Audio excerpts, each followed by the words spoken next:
Ikiwa huwezi kushinda taifa fulani katika uwanja wa vita, basi shambulia nembo zake, ibua utata kuhusu bendera yake, husisha jina lake na mivutano, na potosha sura yake halisi katika fikra za umma.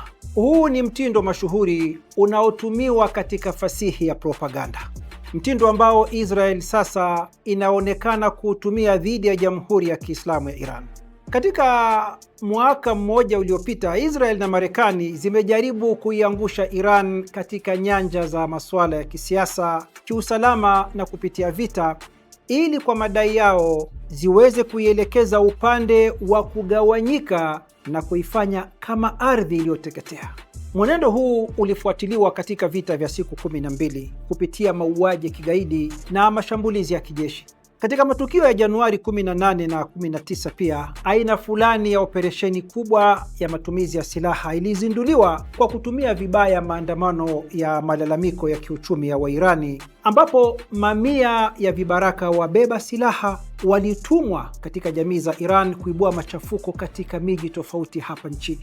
Lakini licha ya kuuawa karibu Wairani 2500, operesheni hiyo haikuwa na matokeo yaliyotarajiwa na wapangaji wake. Baada ya hapo, mbinu iliyotumika katika vita vya siku 12 ilikaririwa kwa nguvu kubwa zaidi katika vita vya karibuni, au kwa jina jingine, vita vya Ramadhani, ambapo mara hii Marekani iliingia uwanjani moja kwa moja ikiongoza vita na kuua kigaidi kiongozi mkuu wa Iran Ayatollah Ali Khamenei, viongozi wengine wa ngazi za juu serikalini, na kushambulia shule, miundombinu ya mijini na baadhi ya vituo vya kijeshi hapa nchini. Mara hii pia maadui hawakupata matokeo walioyatarajia. Mukawama, mshikamano wa kitaifa sambamba na uongozi wa kisiasa na kijeshi wa Iran vilifelisha kabisa mipango ya adui.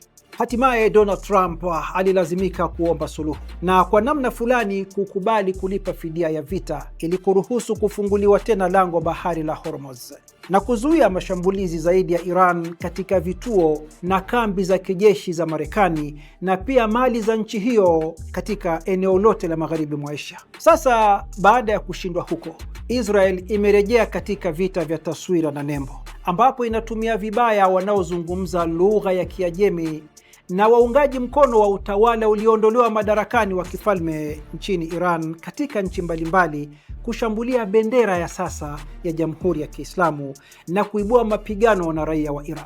Huenda wewe pia umeshuhudia jambo hili likitokea kwenye michezo ya Kombe la Dunia FIFA 2026 inayofanyika katika nchi za Marekani, Canada na Mexico. Wakati huo huo, kwenye mitandao ya kijamii pia jeshi la matusi na maroboti yamekuwa yakichapisha na kutoa maoni ya matusi popote pale jina la Iran linapotajwa. Lengo liko wazi kabisa: jina la Iran lazima lihusishwe na maandamano, mivutano na hitilafu.